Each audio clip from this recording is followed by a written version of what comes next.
afternoon. I'd like to call to order and welcome you all to the September 14th, 2022 DDB Board meeting.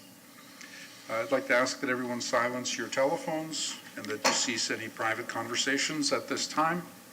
I'd like to remind members to lean forward and speak clearly so the microphone can pick you up. And we'll begin by having our members introduce themselves, beginning on my left. Shahab Emrani. Festus Probeni. Paris Morphopoulos. Keenan Kinsel. Ray Casano. Caitlin Jammo. Very good. So we'll move on to item number 2. Citizens to be heard regarding items not on the agenda. If there is anyone that would like to make a comment, the rules are that the comments must be limited to items that are relevant to the DDB. Comments on the agenda will be held until the actual agenda item itself is called. Speakers must identify themselves clearly, and the time limit of 3 minutes will be enforced. Okay, does anyone want to address us? Okay, thank you very much. We'll go forward then. So we're on item 3.1, and Ann Lopez, can you take that for us? Good evening, Ann Lopez, CRA Program Specialist.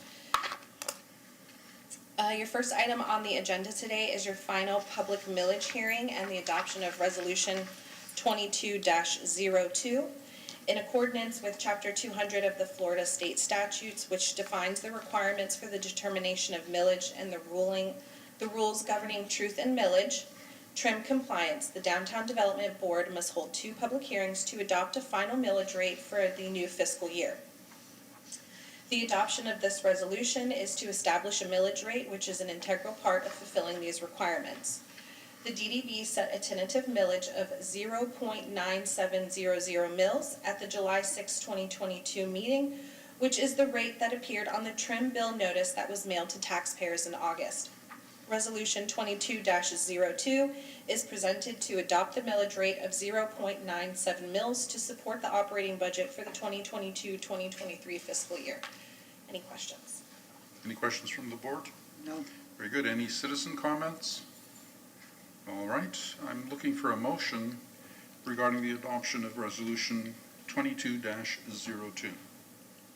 I move to adopt Resolution 22-02. Seconded. Seconded. So proposed by Caitlin, seconded by Shahab. Okay, now, is there any board discussion on this item? No, simple. We already discussed it. Just We did. We went over it a week ago, roughly, if I remember correctly. A week Far ago back. today. Okay, so I will call the question. All in favor? aye. Aye. It is unanimous. Okay, we'll move right on to item 3.2. Go ahead, Ann.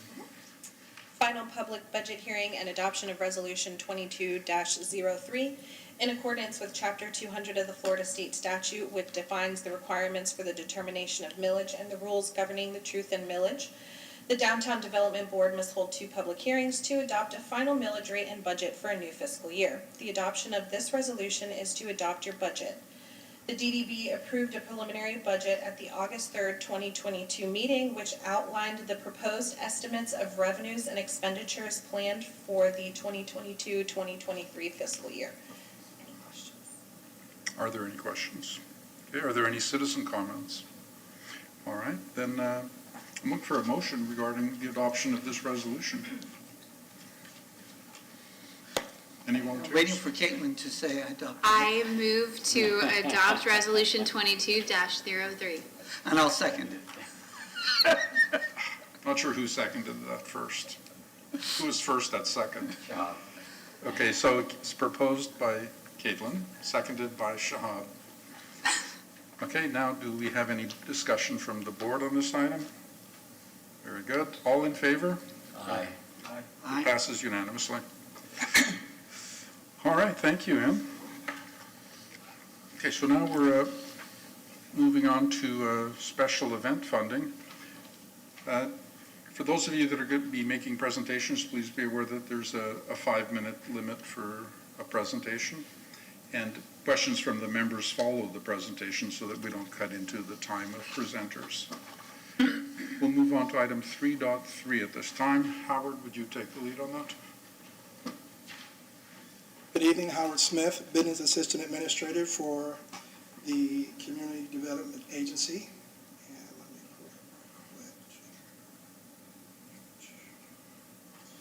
So the purpose of this item is to request an amendment to the current grant agreement for the Food Truck Thursdays in downtown Clearwater to add an additional $6,000 for a total amount not to exceed $14,750. So on August 3rd, KNOW was approved for a grant agreement by the DDB. With that, we're coming to you all to be able to amend that agreement with the success of the event. So the first food truck event, there was actually 272 people that attended that event. And then with that, for the second event that took place, there was 100 people that attended that event.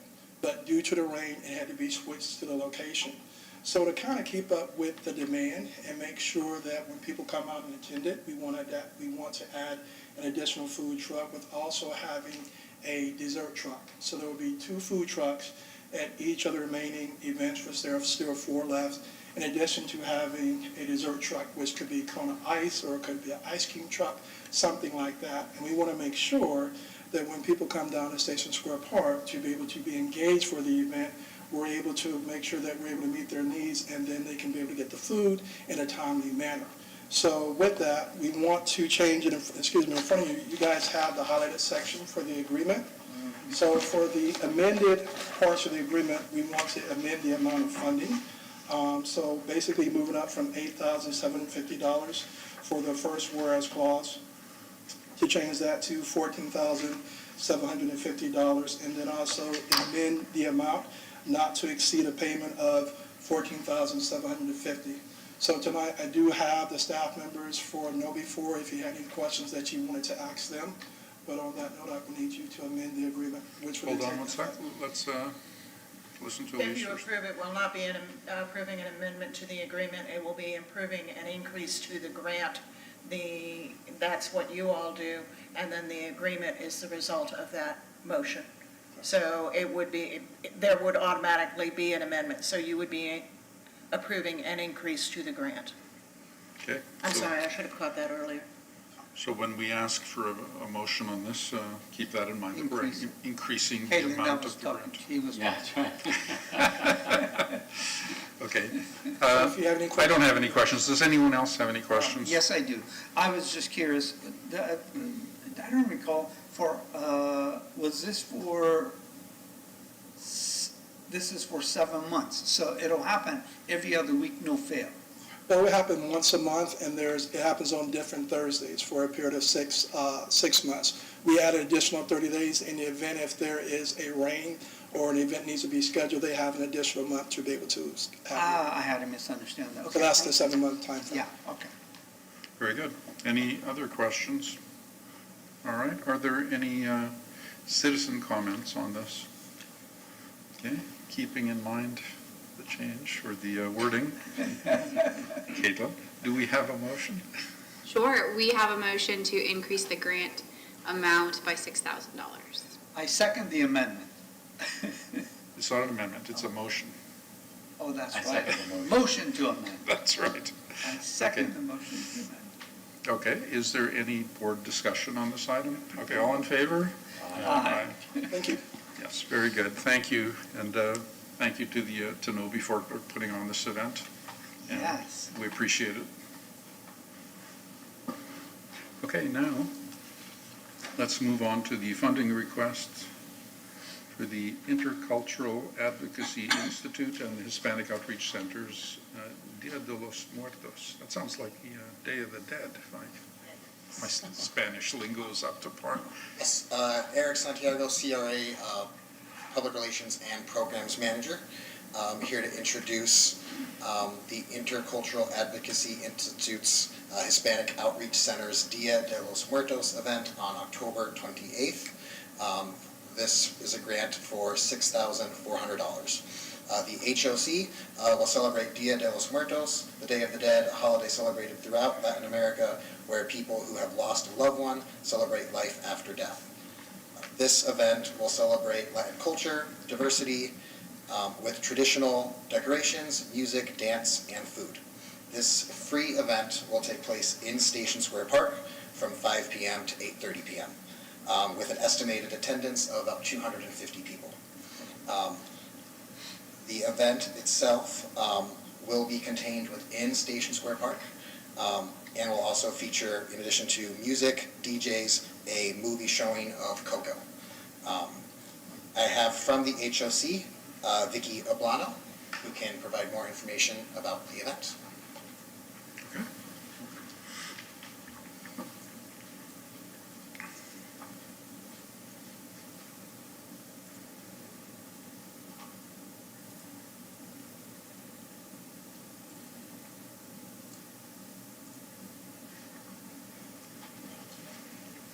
Good afternoon.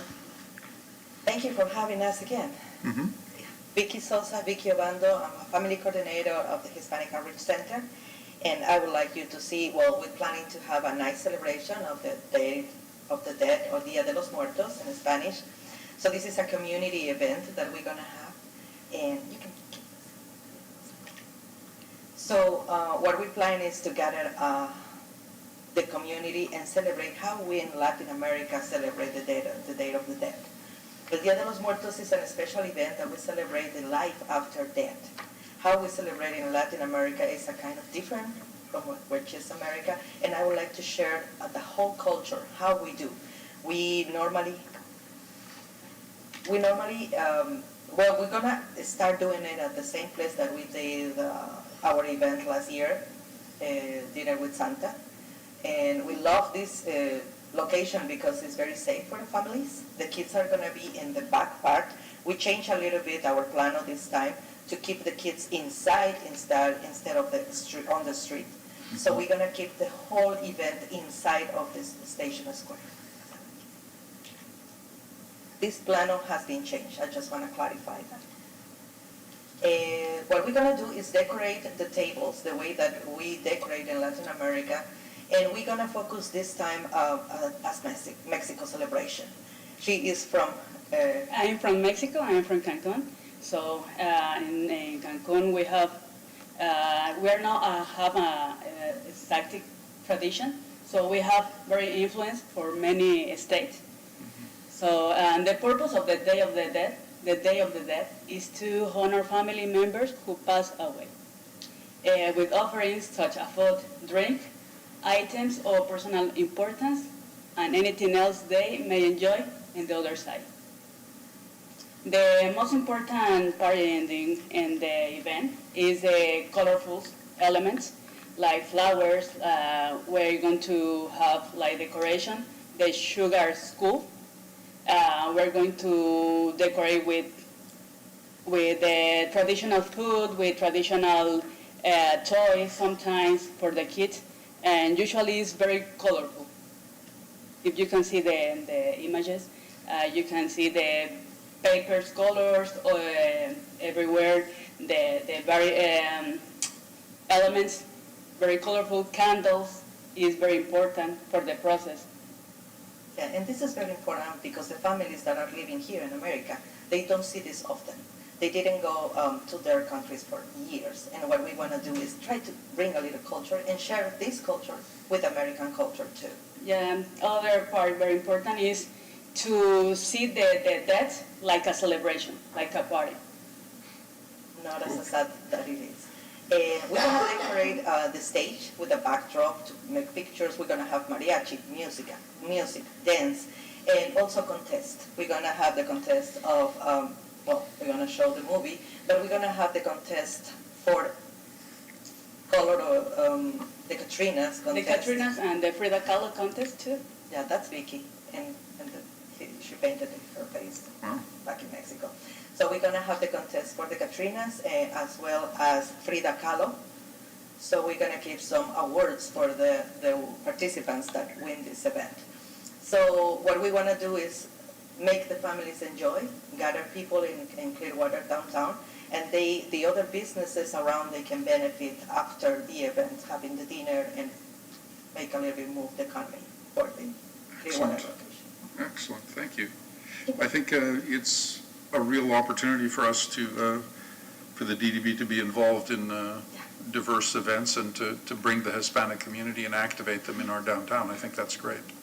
So welcome, and I think, I do have a question. Last time I saw the celebration, James Bond was in it.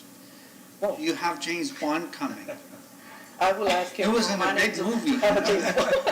No, no. No? Okay. No, but we can make maybe someone to dress up as a original one, sorry. okay. Do we have any questions from other board members? No, sounds Okay, fun. do we have any citizen comments? Okay, thank you very much. Oh, you're welcome, thank you. Okay, now I'm looking for a motion regarding funding of the Intercultural Advocacy Institute, Hispanic Outreach Center. Anyone want to make the motion? I make a motion to approve the Dia de los Muertos event on October 28th for the full amount of $6,400. Excellent. Do we have a second? Yes, I'll second it. Okay, I heard this man first. So Caitlin presents the motion, and Keenan makes the second. Okay, do we have any discussion of this item from the board at this point? Okay. No, but I'll let. Congratulations, and we look forward to it. All in favor, say aye. Aye. It is unanimous. Thank you. Thank you so much. Thank you. Yeah. Mr. Chair, I just want to make sure that since she's basically calling for all motions, all these funds here are your fault. Just want you to know. Happily take credit. You're welcome. The de facto motion maker. He's the most qualified. Okay.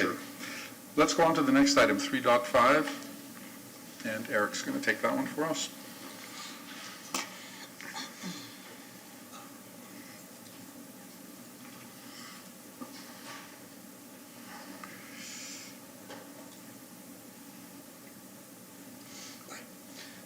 Eric Santiago, CRA Public Relations and Programs Manager. Request for funding for Florida Best Promotions, Inc. presents Salsa in the District for the amount of $14,050. Salsa in the District will take place in Station Square Park and on the 500 and 600 blocks of Cleveland Street on Saturday, October 22nd from 6 p.m. to 11 p.m. For this first-time event, they are estimating attendance of 1,000 people. Florida Best Promotions, Inc. has successfully executed salsa events throughout Tampa Bay, including 7 years on the Sponge Docks in Tarpon Springs. The evening will feature music, dancing, food, drinks, all along Cleveland Street and in Station Square Park. The total cost for salsa is $30,070. They are receiving funding from the city, from the Parks and Rec Department for $3,320, and they are requesting a grant from the DDB for $14,050. From Florida Best Productions, presents Salsa, I have Richard Del Rio and Darnell Macapenlek here to provide more information. I have a question for Eric. Yeah. May I? Yes, certainly. Maybe this has happened before, but for me, it's the first time the park is funding also. I didn't know they could or would, or how does that overlap? So the city has co-sponsorship dollars that they allocate for events. So when I say Parks and Rec, it is paying for the cost that Parks and Rec, that as the event producer, you'd be paying Parks and Rec for things like fees, use of space, and some standard city equipment. So instead of them paying for that, it's just being donated by the city. So there's no hard cost attached to those expenses. And it's in downtown? Well, city co-sponsorship can apply to events throughout the whole entire city. Yeah, okay. But for this event, the city has a process where you can apply for city co-sponsorship. Good to know. Thank you. And they applied back when that opened up and received funding for that. Great, thanks. Excellent. We'd like to hear from them. Again, Richard and Darnell.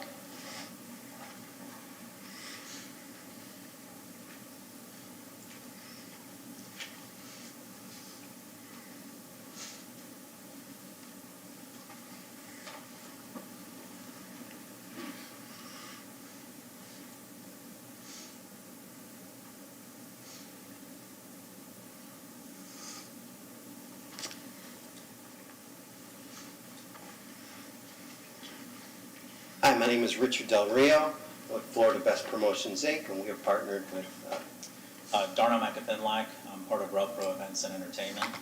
Run roughly 15-plus events a month across Tampa Bay. Salsa at the District, the Mojito Festival, is taking place October 22nd, so next month, starting at 6 p.m. ending at 10 p.m. So if you can imagine your first dance, that feeling that you had dancing with your friends, having a great time. We're going to have performances. We're going to crown the best mojito in Tampa Bay. So we have some contestants for that. And then we're going to have performances as well. So Is it there? There you go. there you go. So our mission with this festival is to bring more visibility, obviously, to the growing district. And I know that you guys have Imagine Clearwater coming up next year, and we have plans to hopefully do this again and make it even bigger the next time around. So all the events that we do, there is an impact on, the community, the local businesses. People recognize the restaurants that they see around in the bars, and they end up, going to them even after our events. So we've got a lot of experience, which Rich will talk about in the next slides. Sure. Again, my name is Richard Del Rio. We've been doing this for quite a while. So you asked, why should you sponsor this event? And so we've compiled 4 reasons why we think you should. And number 1 is to bring awareness about the district to people who may not know that the downtown district area exists, and do that in a large scale. And we can explain that to you, that large scale to you, after the presentation. Also to support local merchants and attract new business to the developing area. Part of what we're doing at this festival is hosting after parties at some of the restaurants down there who are super excited about having us, and so that's exciting. And then also to support local art and culture for the community. And 4, to make Clearwater a dance destination. We believe that we can make Clearwater a dance destination. And I think that's exciting with all the plans that the city has with Imagine Clearwater and the downtown district. Florida, we have a video too that should have been playing while we were presenting there, and there's some of our sponsors so far, including the city of Clearwater. And we can go to, I don't know if you want to watch the video, we can play that after the presentation as well. It's about a minute long.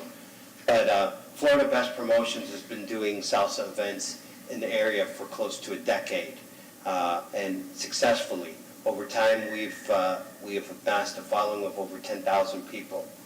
We expect to have the same success here in Clearwater. We think that the downtown area is beautiful, and that and just not enough people know about it. And we hope to change that. We've partnered with 92.5 Creative Loafing to help us get the word out, along with our own following that we've amassed over the years, especially Darnell here, who's doing 12 events every month. So there's a following there of people. And the dance community is an interesting community because it is Latin, but salsa has crossed over. Yeah. And it brings more than just a Latin crowd. It's a great demographic of people, including Latinos, and supports that culture of Latin dance. So we think that our event can grow to be one of your flagship events here in Tampa. In Clearwater, as you know, imagine Clearwater and the downtown district, expand and complete the vision that the city has. We try to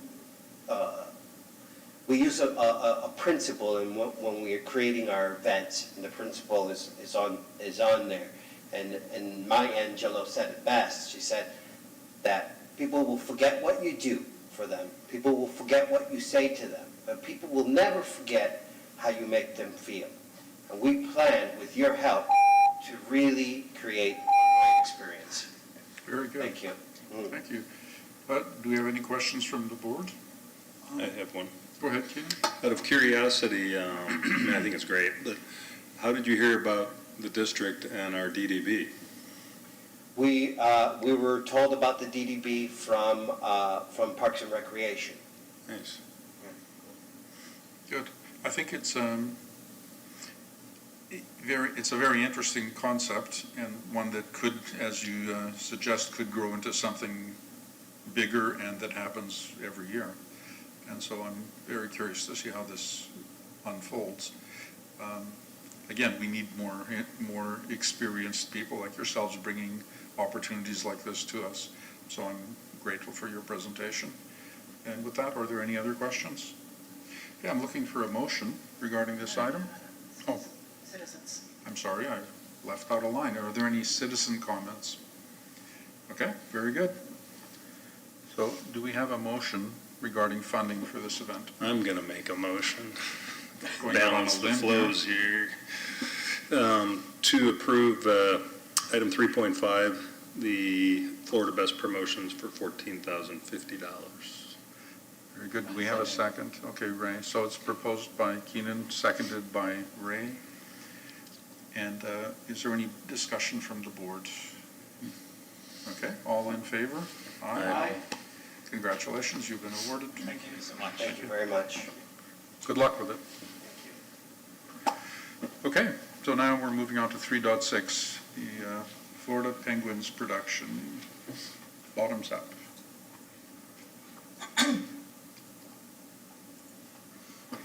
Eric Santiago, CRA, PR, and Programs Manager. I'm here to introduce Florida Penguins Presents Bottoms Up Block Party on Cleveland Street. This request is for a funding of $50,000. This proposal was originally submitted to receive assistance from the Community Redevelopment Agency. However, the process of CRA funding events is under review between the city and the CRA's attorney on use of how CRA dollars can be spent, which is the reason for this amended application. As this proposal was developed prior to the recent legal review, we present this modified proposal without the use of CRA-funded assistance. The Bottoms Up Block Party on Cleveland Street is a craft beer and food sampling event with live entertainment in Station Square Park and the 500 and 600 blocks of Cleveland Street. The event will take place on Saturday, November 18th, and is expected to have an attendance of 15,000 to 2,000 patrons. This event encourages people to discover and explore Cleveland Street and is working with the DCMA. The total cost of this event is $72,500, and they are requesting $50,000 in assistance from the DDB. I would like to introduce Kevin Tucker from Florida Penguins Productions to provide additional information about the event. Very good.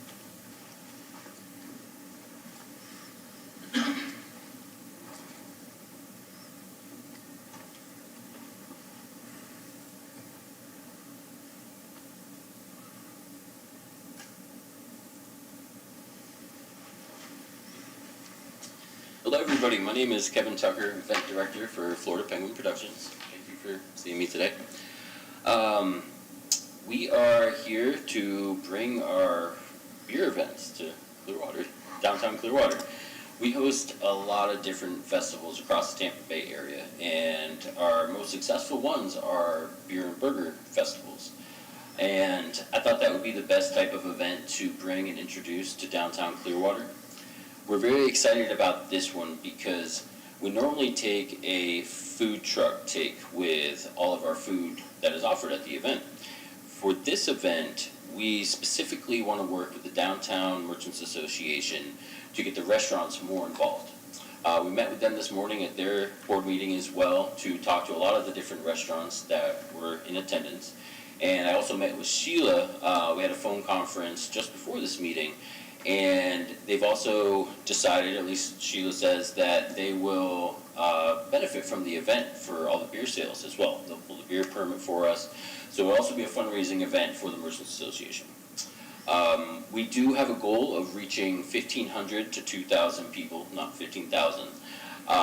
So with that in mind, there's a larger footprint in the event. We're going to use 500 block to the 600 block as well as Station Square. We hope to activate Station Square as a VIP area to hopefully focus on that area and the new improvements to Station Square. And not only do we want to open it to the downtown merchants, but our goal is to get many Clearwater restaurants involved.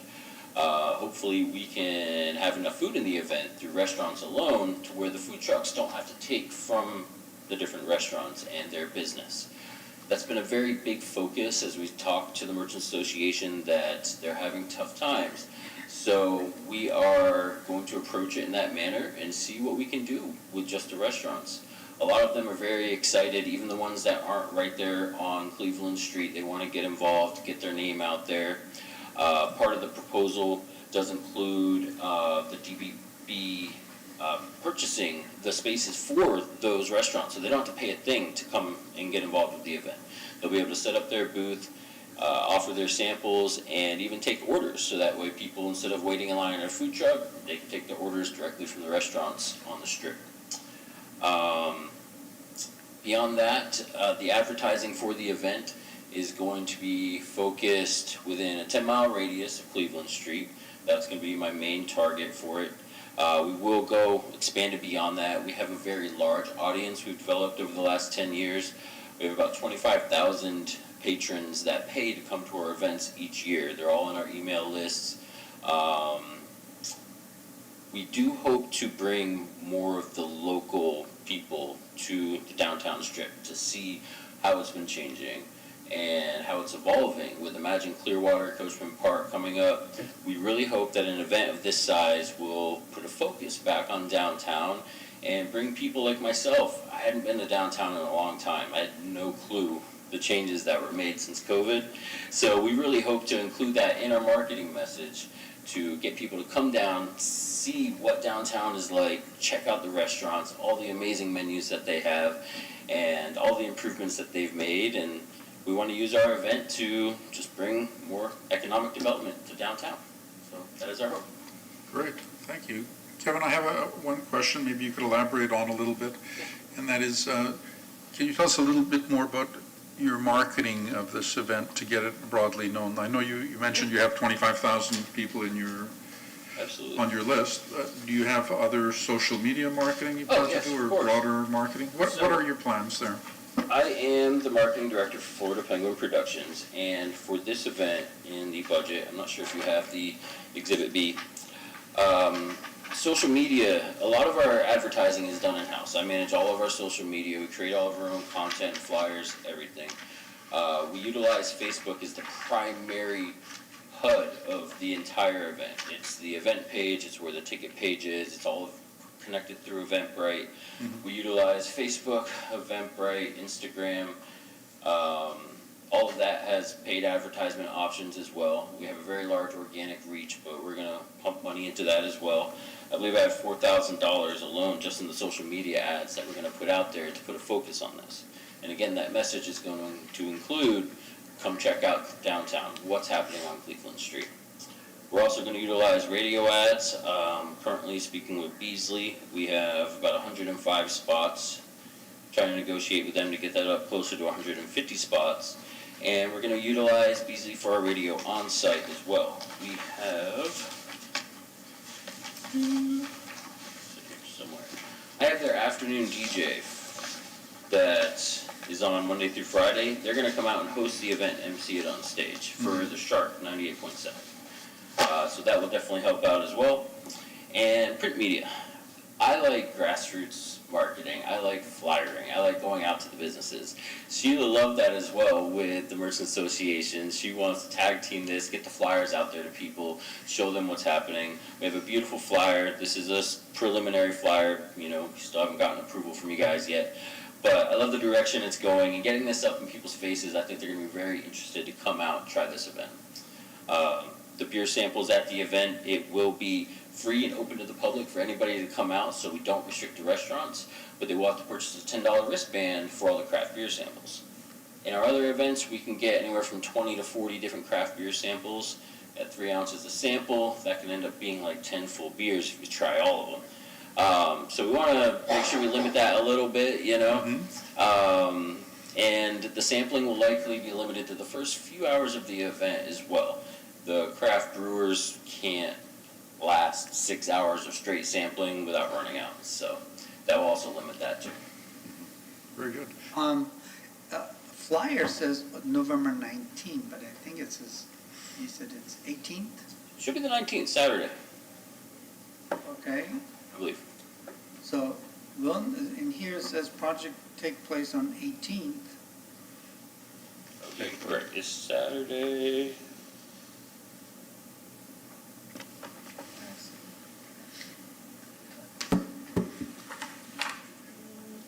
Yep, 19th. November 19th, Saturday. Okay, Sorry about that, I'm not sure where that was. okay, Okay. Keenan? You probably explained it. I might have missed it. What type of music? So, I am currently working out on which bands we're going to have. I do know Electric Soul Therapy is a great up-and-coming band. They're going to be my opening act. And I'm not sure who my other two are going to be yet. We have a specific budget in mind. They're going to be regional, local type. It's not going to be the Black Honkies, but something of that nature is going to be our headliner, about that caliber. The stage will be in the intersection or in Station Square? In the intersection. Okay. Same footprint I believe they used for their blues event. Yeah, perfect. Yeah. Nice. Chris likes that layout, so he asked me to stick with that. Works, don't break it. Yeah. Anyone else have yes. comments or So questions? is this cordon off or anyone can attend, but to have the beer, you have to pay the, Yes, we're going to have two stations, one on either end of where the intersections are blocked off. Forget the roads, but let's see here. At Watterson Avenue and at Northeast Avenue, there'll be two sections where people can get their 21 and up wristbands, and that'll be $10, allows them to drink. But the entire event will be open to anybody. Food sampling, not sure if we're going to include that with the wristbands yet or not. I have to see how many of the restaurants are going to commit to this before we can decide how it's going to go. So it'll take me a couple more weeks before I can get solid commitments from everybody. In the encouragement of the CRA, we are also going to have the food trucks as a backup. But I believe from the feedback I got from the restaurants today that we should be able to get enough of them involved where we can, if we do have food vendors come out, maybe just the festival, like the kettle corn and the funnel cake type people, not full entree restaurant food trucks. That's the plan. Any other? Yeah, go ahead, Keenan. Is your ultimate goal to leapfrog then down to Coachman Park once that opens? So, you know, the reason why this entire process started is because we host the 7th annual Safety Harbor Beer and Burger Throwdown in Safety Harbor on Waterfront Park. And over the last 3 years, it got bottlenecked. We thought at first it was just COVID, you know, numbers were down. But even with our best advertising, best numbers ever, we couldn't get over 1,500 people to the event due to parking. It was very bottlenecked. So I started reaching out to the city to see if Coachman Park would become available next year. And that's when I met the amazing CRA staff. They are so great to work with. They helped facilitate this whole process, and they wanted to get in and try some new events a lot sooner. And yes, I would love to be able to utilize that beautiful venue in the future. So hopefully everything goes well and we can upgrade substantially to something much, much larger. I would love that. Very good. Okay, thank you. Yes. Do we have any citizen comments?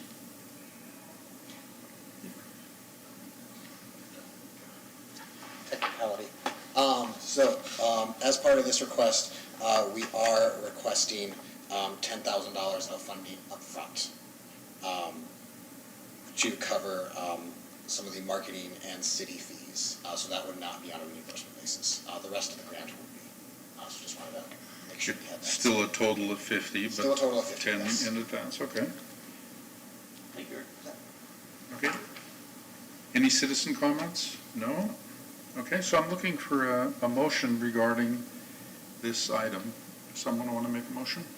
sure, like to propose a motion to approve the funding for Florida Penguin Productions. Bottoms up block party. In the amount of with 40,000 being reimbursable and 10,000 being upfront. I'd like to propose a motion for the Florida Penguins Productions of the Bottoms Up Block Party. That is on Saturday, 19 November, for the amount of 50,000 with 10,000 upfront, Very good. funded. Do we have a second? I'll second that. Okay, so it's proposed by Shahab, seconded by Ray. Okay, is there any board discussion on this item? The only thing I would like to say is that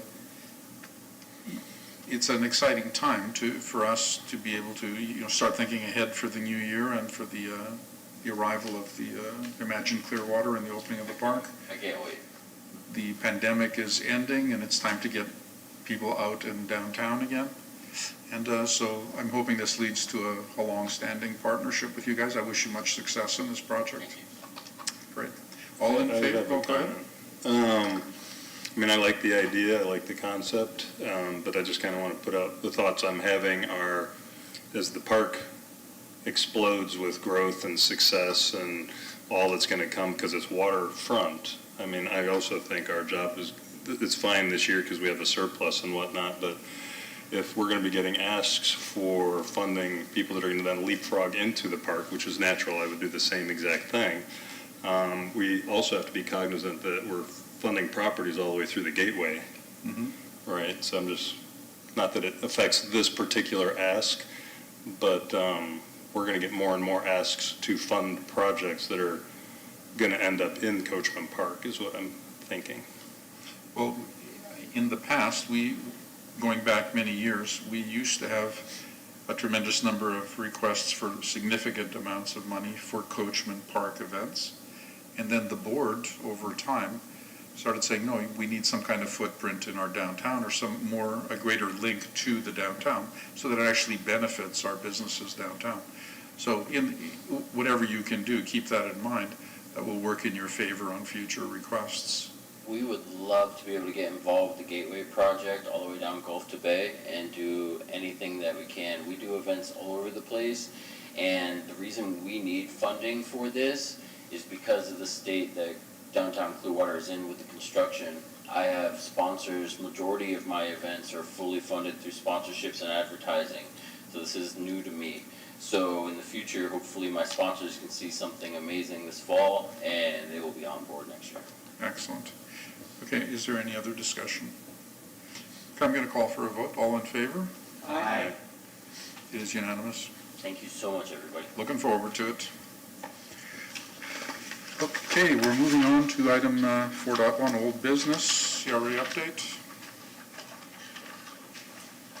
Yes, Matt Jackson, CRA Assistant Director. Good evening, everyone. First thing I'd like to do is just acknowledge the fantastic staff. I was out of the office all day today. They were throwing curveballs and just handled it in their typical professional manner, so I just want to acknowledge them and how much I appreciate their hard work and professionalism. Kara Lynn's, as maybe you all know, was on the 400 block. That location is now closed, and she's opened up on the 600 block. There was a soft opening, but I encourage you all to check out the new location. This coming Friday night here in the library, there's 2 candidates for the CRA director position. They will be here for a public meet and greet from 5 o'clock to 7 o'clock p.m. if you want to come out, talk to them, see what their vision is for the CRA, and just get to know them more here in the library. Thank you, Keenan. And then last but not least, I'm very thankful to finally be able to introduce to you Vicki Shire, who is our new staff member, whose sole purpose is to bring special events to downtown. Vicki? Hi, I'm Vicki Shire, the new Special Events Coordinator for the CRA, and I'm really excited to be a part of the team. I've been here for about a month now, and we have some great programs that will be coming up in the holiday season, so be ready to see all the fun stuff that we have down here. Wonderful. Welcome. Pleasure to meet you. Welcome. Very That's good. all. Thank you. Okay. Well, with that, we'll go on to the chairman's report. And I have a number of things to talk about, so I'll just cross them off one at a time. One of them was to ask about Vicki Shire and to ask if maybe she could come to a future meeting at the earliest convenient one and brief us a little bit on what she's got in mind and on ways that we can collaborate together. So you're invited to, you can let the staff know when you're available and when you're ready, and you can come and tell us about what you're thinking of doing. So now, we had an interesting month with the DDB regarding the discussions that were taking place about our funding and so on. Presented a considerably heavier workload for our staff, and I also want to commend our staff, Howard and Ann, for a lot of extra work in the last few weeks in preparation for what turned out to be a successful meeting on Monday. And our attorney. And I was going to make special mention of our attorney, who put in a considerable number of extra hours, including on the weekend, to prepare for this meeting, and then help represent us on Monday as well in a very positive way. So we secured our funding, we succeeded in, and that the wisdom of that has already been proven out, because here we are able to, when the CRA ran into this funding snag, we were able to immediately step in and do what we have traditionally done, which is to collaborate and work together with the CRA and the city to get things done for our downtown. Okay, so I just wanted to say thanks to those people. I also wanted to thank the DDB members that came up bright and early on Monday to the meeting and showed their support. So thank you for that. I did want to also mention the CRA directors meet and greet on Friday. Just for those of you that didn't catch it, it is this Friday between, I think, 5 and 7. Right. And that's, I think, an important thing to participate in for those that are interested. I did, in the last couple of weeks, talk to a lot of our past grantees and asked them their opinions about what they might do now that the pandemic is over, and about their experiences with us in the past.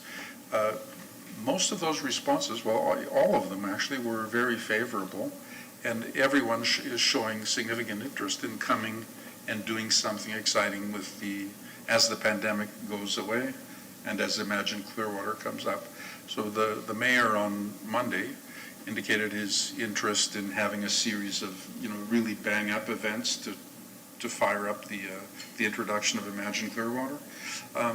I've been in discussions with people like Ruth Eckert Hall, with Clearwater Jazz Holiday, with a number of the other organizations we put on events with, and they're very excited about participating with us on doing something spectacular this coming year. So there's going to be lots of opportunities for all of this funding. Okay. Another item is that one of the items, I don't know if everybody has seen and gone through the memo that I wrote last week.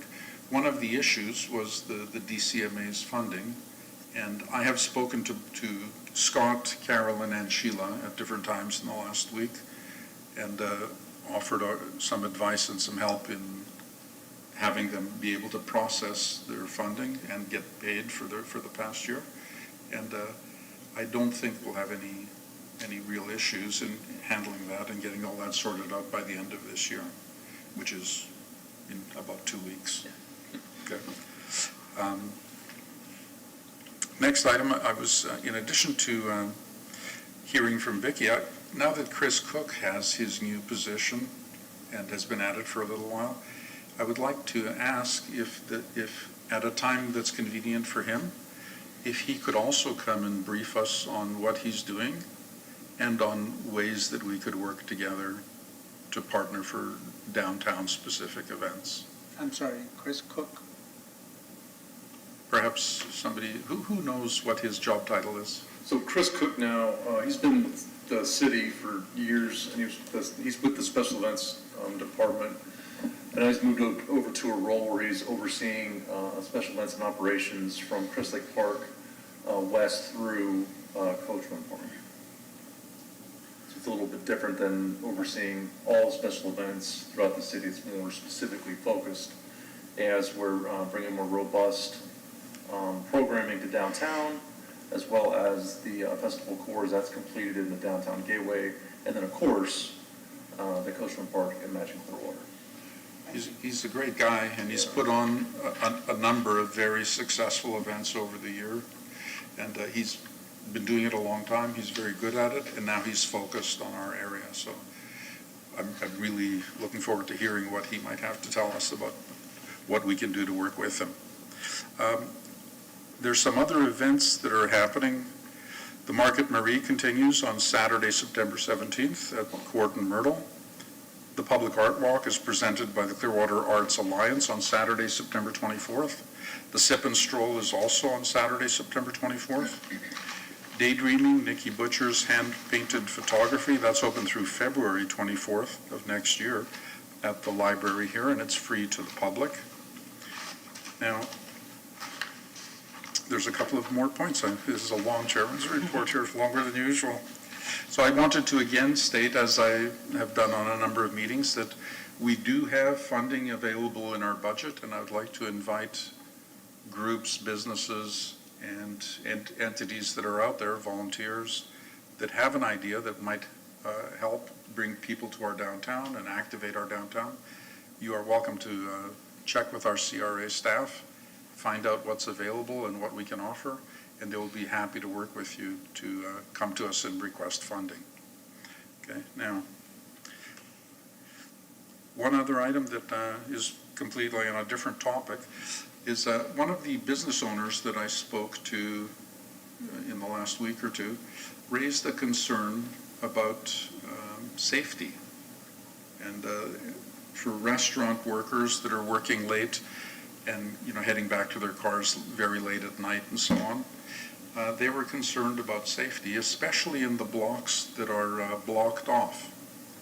Said the police have it's fairly easy for a patrol car to move through city streets and cover a lot of ground and see if anything's going on that shouldn't be going on. But in the areas where the streets are blocked off, in the 400 and 500 block, the police don't have the ability to move a vehicle down that street. And so they patrol those streets less often, and not at all by car. So there was a concern raised about employees being out there and having, homeless people set up camp in their front entrance and things like that. And I said that I would present the subject today, and his idea for a solution was a safety patrol where obviously to hire Clearwater police to come is a much more expensive hourly proposition.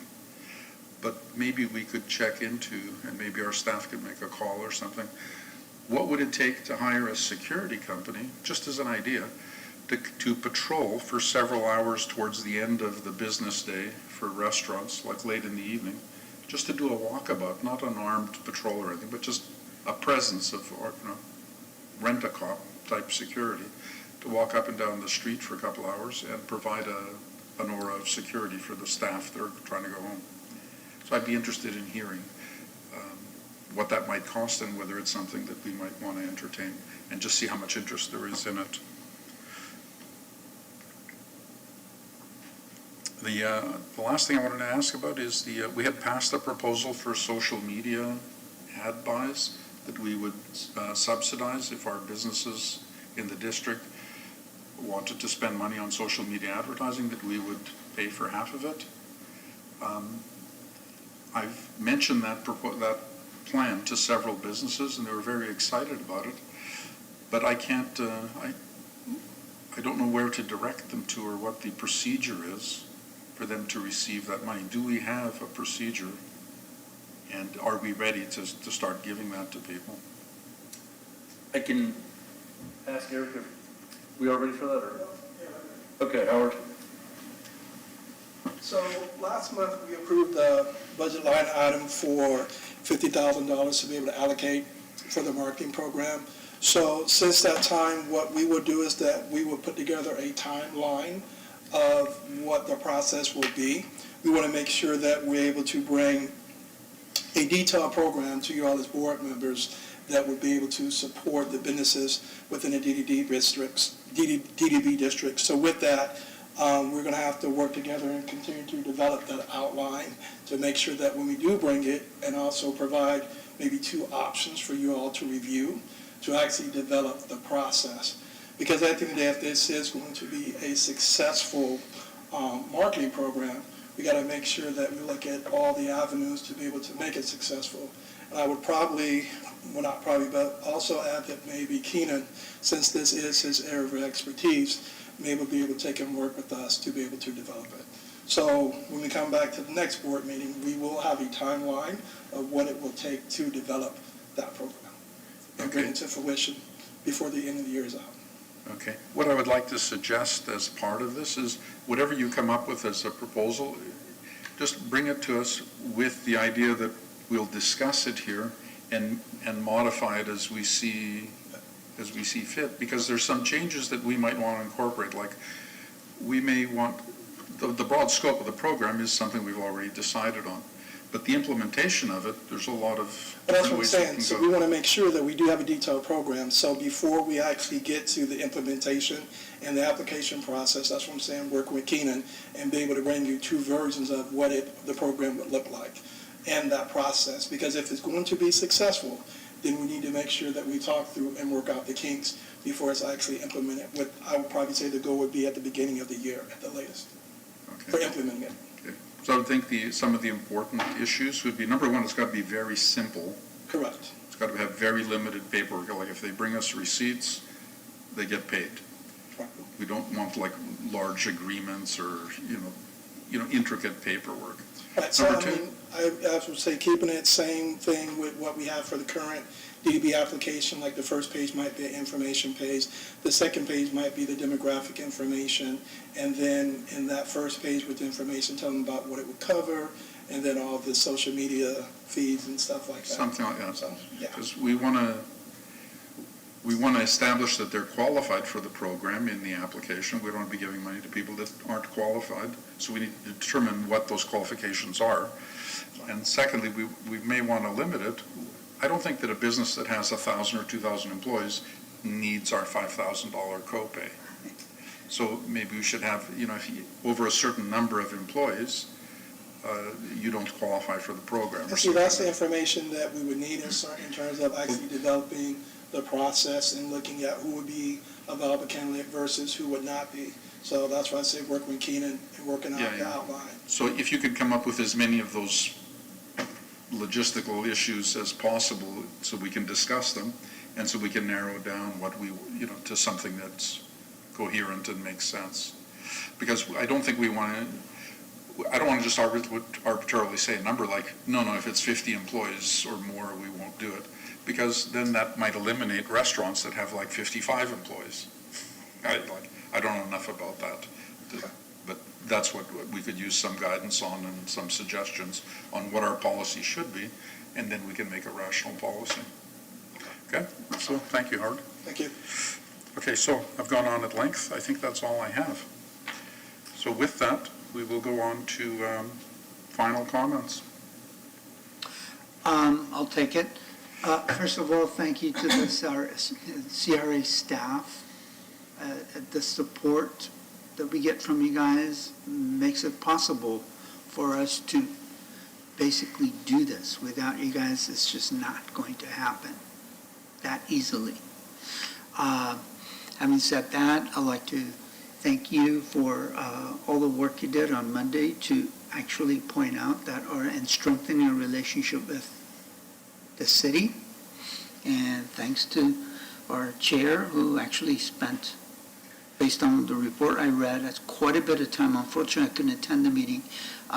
Thank you for attending and actually strengthening the relation with the city. And I think you attended, and thank you. It's awesome. For all the incredible pay you get, I think that's, it is appreciated, going beyond. Great. Okay, Festus. Yeah, I'd like to also echo his thoughts. Thank the CRA staff and our attorney for the outstanding work you guys have always done for us and for helping us out on Monday. And also, I'm very excited to see 4 very, very interesting and well put together events by really experienced organizers, and we would love to see more of these. So thank you so much, guys. Thank you. I normally don't brag, but there is this opportunity. No, outside of Ray in Paris, I think, maybe Caitlin. Anyway, this morning down at the Clear Sky, there was a Dcma meeting, which I hadn't attended in a long time. And Ann, Vicky, Howard were there also, and 9 a.m., that's early for me. But we were there, and I thought it'd be a short meeting, but it was packed. If you've ever been in the Clear Sky in the back, you know, they got the big room, it was pretty much packed. And I was just sitting there observing and wonder, because 15 years ago when Tony from Tony's Pizza and I started that organization, that's my bragging. It was Tony and I over pizza with the Dunkin' Donut guy always yelling at us, he had all the money in town, and he was always mad about something. Remember that guy? Anyway, he's not here anymore, so it's okay. But, and Kevin was there, actually. So it was just amazing at how involved people actually are. You know, we hear DCMA all the time here, but I hadn't been to a meeting in a long time. And I mean, the Capitol Theater was represented, 6 or 7 restaurants, Sheila. It was a long list of people, and more coming. There's now, I didn't even know it. Did you know we have a ghost tour? No. We have a ghost tour. Yeah, and it's apparently very popular, by the way. It's in conjunction with the Jolly Trolley, and this guy's really good at ghost tours, and they've already had in just a few weeks over 1,000 people, I think, attend this thing. And so I was just going from a slice of pizza with Tony to where we're at today. I was impressed, and thank you for all the work you've done, and thank you to the DCMA and Sheila also for they have continued on this course of action through thick and thin. So it's a lot like plowing through a snowbank up in Indiana in the winter. So anyway, that's all I have. I'd like to echo everybody else and make a perception that we all together, all of us, make a great team. And I think it's starting to show. I also want to see these events. I think it's getting bigger and better. And I liked that tour last time in the library where I got to see the waterfront coming together, and I didn't know it holds 9,000 people for an event. That floored me. I've been telling everybody, it's like 4 times bigger than Ruth Eckerd Hall, you know. So good things are happening. We're a great team. I thank everybody involved. And it's going to be a great fall. Caitlin. So I'll echo what everyone has said, but I'll just reiterate my takeaway from Monday's City Council, CRA trustee meeting. My big takeaway was, of course, trying to use the funds, put money back into events. And one of our biggest issues in the last couple of years has been not having things to fund. So today is a perfect example of the success that all the hard work that, thank you for everything you all do, as well as the members of the board, to really try and continue to get our name out there and continue, not our name as much as the funding that we have available as one of the few funders in downtown Clearwater, so that those conversations and the takeaways that I had from Monday don't continue on. We're seeing the funds, we're seeing the events and that sort of thing. So this is I think just by happenstance, but a good result, or at least a good next step after Monday's meeting. So the onus is on us to continue that. Very good. Okay, so I believe I have already said enough, so I will not make any final comments. So at 6:33 in the evening, this meeting is adjourned.